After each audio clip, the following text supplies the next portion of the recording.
There had been earlier drinking than usual in the wine shop of Monsieur Defarge. As early as 6 o'clock in the morning, sallow faces peeping through its barred windows had descried other faces within, bending over measures of wine. Monsieur Defarge sold a very thin wine at the best of times, but it would seem to have been an unusually thin wine that he sold at this time.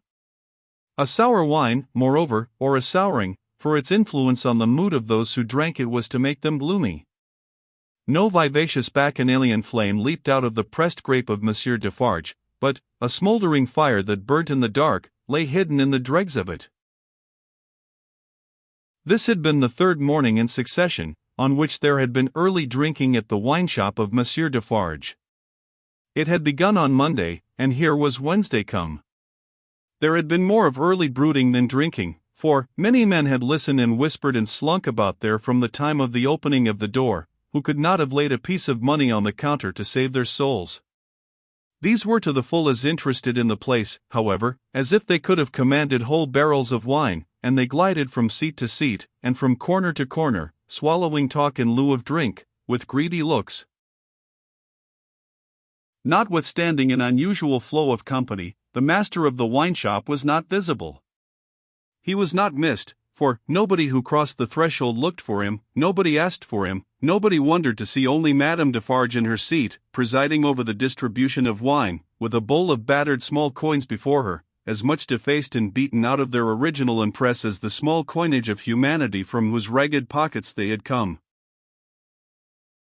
A suspended interest and a prevalent absence of mind were perhaps observed by the spies who looked in at the wine shop, as they looked in at every place, high and low, from the king's palace to the criminal's jail. Games at cards languished, players at dominoes musingly built towers with them, drinkers drew figures on the tables with spilt drops of wine. Madame Defarge herself picked out the pattern on her sleeve with her toothpick, and saw and heard something inaudible and invisible a long way off. Thus, Saint Antoine in this vinous feature of his, until midday. It was high noontide, when two dusty men passed through his streets and under his swinging lamps, of whom one was Monsieur Defarge, the other a mender of roads in a blue cap. All adust and athirst, the two entered the wine shop. Their arrival had lighted a kind of fire in the breast of Saint Antoine, fast spreading as they came along, which stirred and flickered in flames of faces at most doors and windows. Yet, no one had followed them, and no man spoke when they entered the wine shop, though the eyes of every man there were turned upon them. 0544M. Original. "Good day, gentlemen," said Monsieur Defarge. It may have been a signal for loosening the general tongue. It elicited an answering chorus of good day. "It is bad weather, gentlemen," said Defarge, shaking his head. Upon which every man looked at his neighbor, and then all cast down their eyes and sat silent. Except one man, who got up and went out. "My wife," said Defarge aloud, addressing Madame Defarge, "I have travelled certain leagues with this good mender of roads, called Jacques. I met him, by accident, a day and half's journey out of Paris. He is a good child, this mender of roads, called Jacques. Give him to drink, my wife." A second man got up and went out. Madame Defarge set wine before the mender of roads called Jacques, who doffed his blue cap to the company, and drank. In the breast of his blouse he carried some coarse dark bread. He ate of this between whiles, and sat munching and drinking near Madame Defarge's counter. A third man got up and went out. Defarge refreshed himself with a draught of wine, but he took less than was given to the stranger, as being himself a man to whom it was no rarity, and stood waiting until the countryman had made his breakfast. He looked at no one present, and no one now looked at him, not even Madame Defarge, who had taken up her knitting, and was at work. "Have you finished your repast, friend?" he asked, in due season. "Yes, thank you." "Come, then. You shall see the apartment that I told you you could occupy. It will suit you to a marvel." Out of the wine shop into the street, out of the street into a courtyard, out of the courtyard up a steep staircase, out of the staircase into a garret, formerly the garret where a white-haired man sat on a low bench, stooping forward and very busy, making shoes. No white-haired man was there now, but the three men were there who had gone out of the wine shop singly. And between them and the white-haired man afar off, was the one small link, that they had once looked in at him through the chinks in the wall. Defarge closed the door carefully, and spoke in a subdued voice. Jacques 1, Jacques 2, Jacques 3. This is the witness encountered by appointment, by me, Jacques 4. He will tell you all. Speak, Jacques 5. The mender of roads, blue cap in hand, wiped his swarthy forehead with it, and said, Where shall I commence, monsieur? Commence, was Monsieur Defarge's not unreasonable reply, at the commencement. I saw him then, messrs, began the mender of roads, a year ago this running summer, underneath the carriage of the Marquis, hanging by the chain. Behold the manner of it. I leaving my work on the road, the sun going to bed, the carriage of the Marquis slowly ascending the hill, he hanging by the chain, like this. Again the mender of roads went through the whole performance, in which he ought to have been perfect by that time, seeing that it had been the infallible resource and indispensable entertainment of his village during a whole year. Jacques once struck in, and asked if he had ever seen the man before? Never, answered the mender of roads, recovering his perpendicular. Jacques 3 demanded how he afterwards recognized him then? By his tall figure, said the mender of roads, softly, and with his finger at his nose. When Monsieur the Marquis demands that evening, say, What is he like? I make response, tall as a spectre. You should have said, short as a dwarf, returned Jacques 2. But what did I know? The deed was not then accomplished, neither did he confide in me. Observe. Under those circumstances even, I do not offer my testimony. Monsieur the Marquis indicates me with his finger, standing near our little fountain, and says, to me, Bring that rascal. My faith, messrs, I offer nothing. He is right there, Jacques, murmured Defarge, to him who had interrupted. Go on. Good, said the mender of roads, with an air of mystery. The tall man is lost, and he is sought how many months? 9, 10, 11? No matter, the number, said Defarge. He is well hidden, but at last he is unluckily found. Go on. I am again at work upon the hillside, and the sun is again about to go to bed. I am collecting my tools to descend to my cottage down in the village below, where it is already dark, when I raise my eyes, and see coming over the hill 6 soldiers. In the midst of them is a tall man with his arms bound tied to his sides, like this. With the aid of his indispensable cap, he represented a man with his elbows bound fast at his hips, with cords that were knotted behind him. I stand aside, messrs, by my heap of stones, to see the soldiers and their prisoner pass, for it is a solitary road, that, where any spectacle is well worth looking at, and at first, as they approach, I see no more than that they are 6 soldiers with a tall man bound, and that they are almost black to my sight, except on the side of the sun going to bed, where they have a red edge, messrs. Also, I see that their long shadows are on the hollow ridge on the opposite side of the road, and are on the hill above it, and are like the shadows of giants. Also, I see that they are covered with dust, and that the dust moves with them as they come, tramp, tramp. But when they advance quite near to me, I recognize the tall man, and he recognizes me. Ah, but he would be well content to precipitate himself over the hillside once again, as on the evening when he and I first encountered, close to the same spot. He described it as if he were there, and it was evident that he saw it vividly. Perhaps he had not seen much in his life. I do not show the soldiers that I recognize the tall man, he does not show the soldiers that he recognizes me. We do it, and we know it, with our eyes.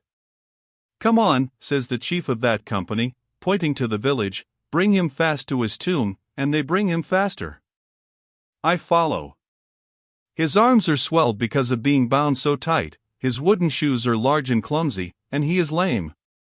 Because he is lame, and consequently slow, they drive him with their guns like this. He imitated the action of a man's being impelled forward by the butt ends of muskets. As they descend the hill like madmen running a race, he falls. They laugh and pick him up again. His face is bleeding and covered with dust, but he cannot touch it. Thereupon they laugh again. They bring him into the village, all the village runs to look, they take him past the mill, and up to the prison, all the village sees the prison gate open in the darkness of the night, and swallow him like this. He opened his mouth as wide as he could, and shut it with a sounding snap of his teeth. Observant of his unwillingness to mar the effect by opening it again, Defarge said, "Go on, Jacques." All the village, pursued the mender of roads, on tiptoe and in a low voice, withdraws, all the village whispers by the fountain, all the village sleeps, all the village dreams of that unhappy one, within the locks and bars of the prison on the crag, and never to come out of it, except to perish. In the morning, with my tools upon my shoulder, eating my morsel of black bread as I go, I make a circuit by the prison, on my way to my work. There I see him, high up, behind the bars of a lofty iron cage, bloody and dusty as last night, looking through. He has no hand free, to wave to me. I dare not call to him, he regards me like a dead man. Defarge and the three glanced darkly at one another. The looks of all of them were dark, repressed, and revengeful, as they listened to the countryman's story. The manner of all of them, while it was secret, was authoritative too. They had the air of a rough tribunal, Jacques 1 and 2 sitting on the old pallet bed, each with his chin resting on his hand, and his eyes intent on the roadmender, Jacques 3, equally intent, on one knee behind them, with his agitated hand always gliding over the network of fine nerves about his mouth and nose, Defarge standing between them and the narrator, whom he had stationed in the light of the window, by turns looking from him to them, and from them to him. "Go on, Jacques," said Defarge. "He remains up there in his iron cage some days. The village looks at him by stealth, for it is afraid. But it always looks up, from a distance, at the prison on the crag, and in the evening, when the work of the day is achieved and it assembles to gossip at the fountain, all faces are turned towards the prison. Formerly, they were turned towards the posting-house, now, they are turned towards the prison. They whisper at the fountain, that although condemned to death he will not be executed. They say that petitions have been presented in Paris, showing that he was enraged and made mad by the death of his child. They say that a petition has been presented to the king himself. What do I know? It is possible. Perhaps yes, perhaps no.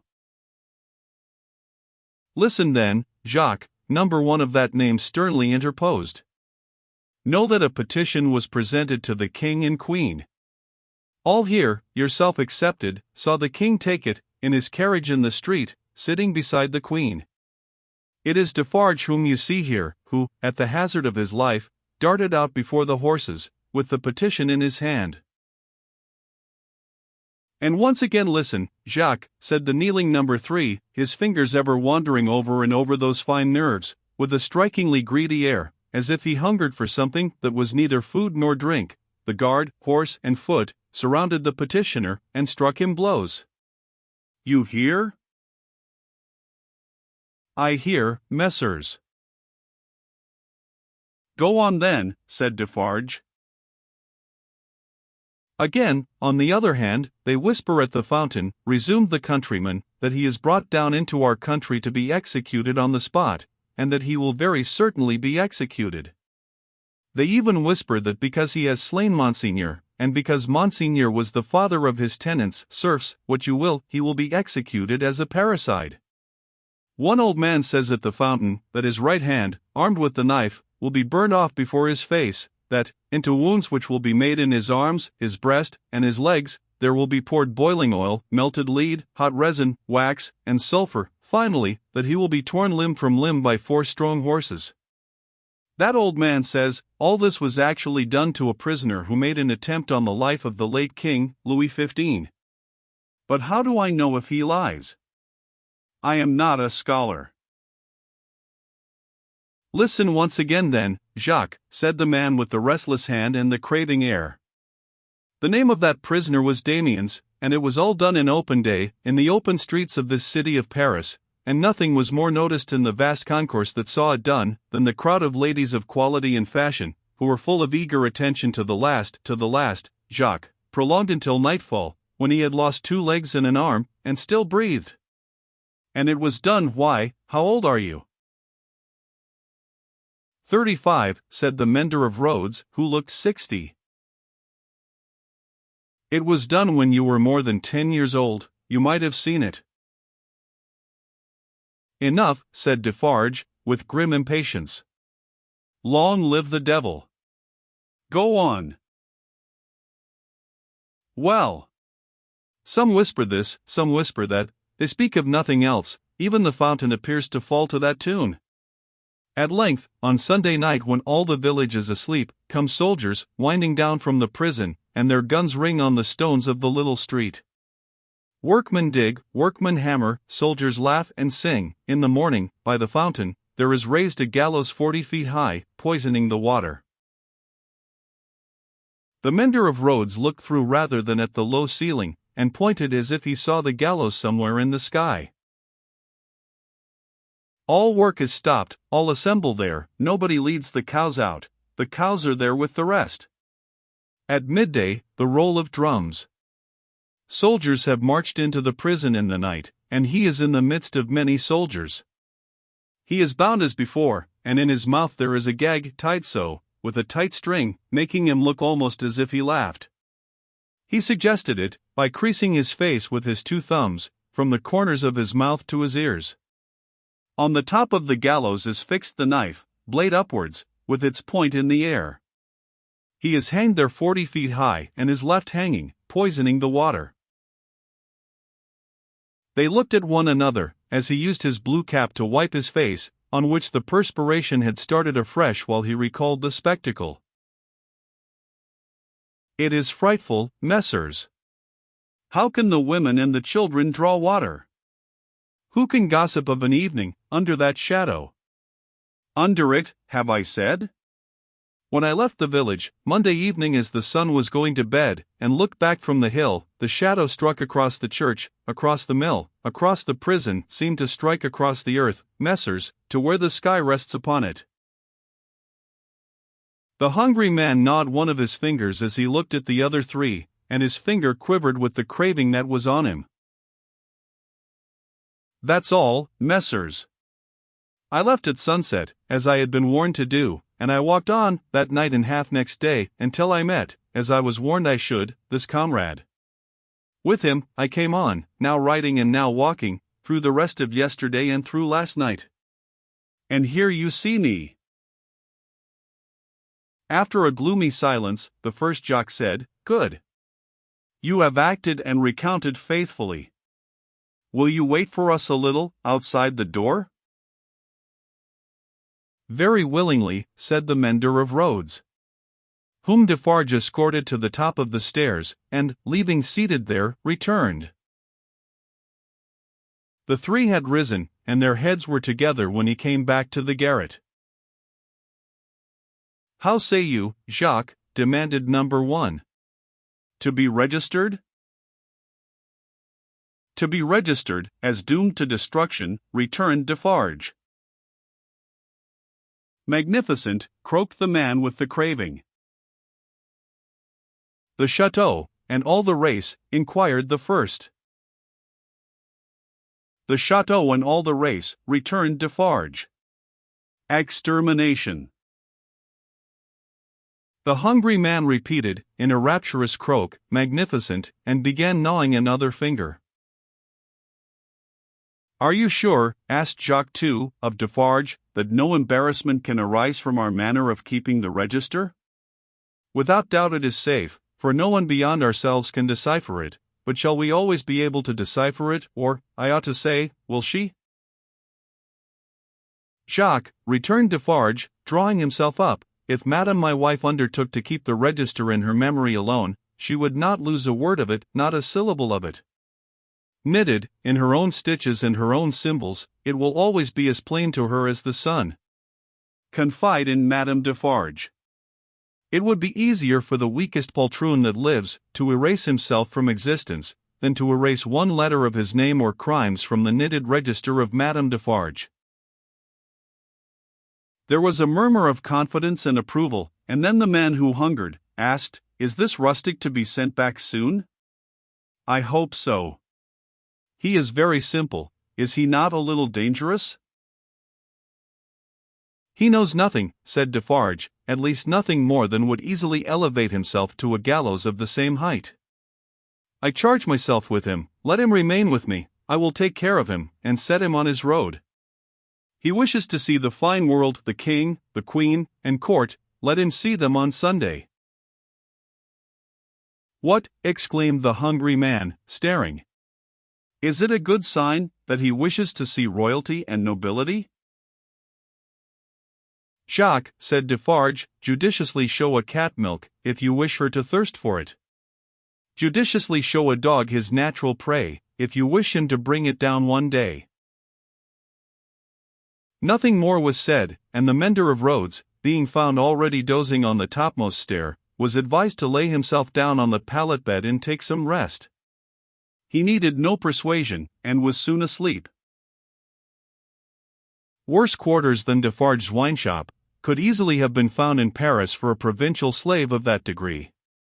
Saving for a mysterious dread of Madame by which he was constantly haunted, his life was very new and agreeable. But Madame sat all day at her counter, so expressly unconscious of him, and so particularly determined not to perceive that his being there had any connection with anything below the surface, that he shook in his wooden shoes whenever his eye lighted on her. For, he contended with himself that it was impossible to foresee what that lady might pretend next, and he felt assured that if she should take it into her brightly ornamented head to pretend that she had seen him do a murder and afterwards flay the victim, she would infallibly go through with it until the play was played out. Therefore, when Sunday came, the mender of roads was not enchanted, though he said he was, to find that Madame was to accompany Monsieur and himself to Versailles. It was additionally disconcerting to have Madame knitting all the way there, in a public conveyance. It was additionally disconcerting yet, to have Madame in the crowd in the afternoon, still with her knitting in her hands as the crowd waited to see the carriage of the king and queen. "You work hard, Madame," said a man near her. "Yes," answered Madame Defarge, "I have a good deal to do." "What do you make, Madame?" "Many things." "For instance?" "For instance," returned Madame Defarge, composedly, "shrouds." The man moved a little further away, as soon as he could, and the mender of roads fanned himself with his blue cap, feeling it mightily close and oppressive. If he needed a king and queen to restore him, he was fortunate in having his remedy at hand, for soon the large-faced king and the fair-faced queen came in their golden coach, attended by the shining bull's-eye of their court, a glittering multitude of laughing ladies and fine lords, and in jewels and silks and powder and splendor and elegantly spurning figures and handsomely disdainful faces of both sexes. The mender of roads bathed himself, so much to his temporary intoxication, that he cried, "Long live the king, long live the queen, long live everybody and everything," as if he had never heard of ubiquitous Jacques in his time. Then, there were gardens, courtyards, terraces, fountains, green banks, more king and queen, more bull's-eye, more lords and ladies, more long live they all, until he absolutely wept with sentiment. During the whole of this scene, which lasted some 3 hours, he had plenty of shouting and weeping and sentimental company, and throughout Defarge held him by the collar, as if to restrain him from flying at the objects of his brief devotion and tearing them to pieces. "Bravo," said Defarge, clapping him on the back when it was over, like a patron, "you are a good boy." The mender of roads was now coming to himself, and was mistrustful of having made a mistake in his late demonstrations, but no.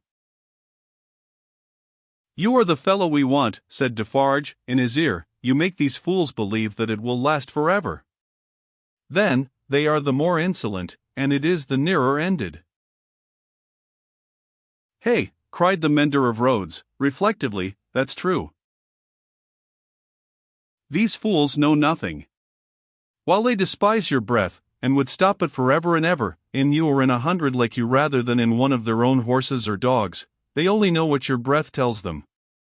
Let it deceive them, then, a little longer, it cannot deceive them too much. Madame Defarge looked superciliously at the client, and nodded in confirmation.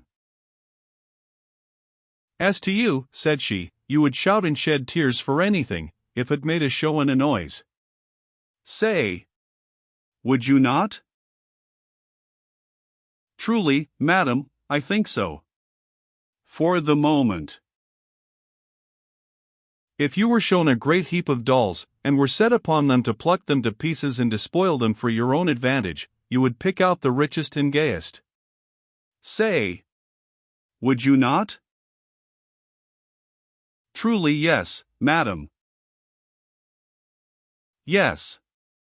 And if you were shown a flock of birds, unable to fly, and were set upon them to strip them of their feathers for your own advantage, you would set upon the birds of the finest feathers, would you not? It is true, madam. You have seen both dolls and birds today, said Madame Defarge, with a wave of her hand towards the place where they had last been apparent. Now, go home.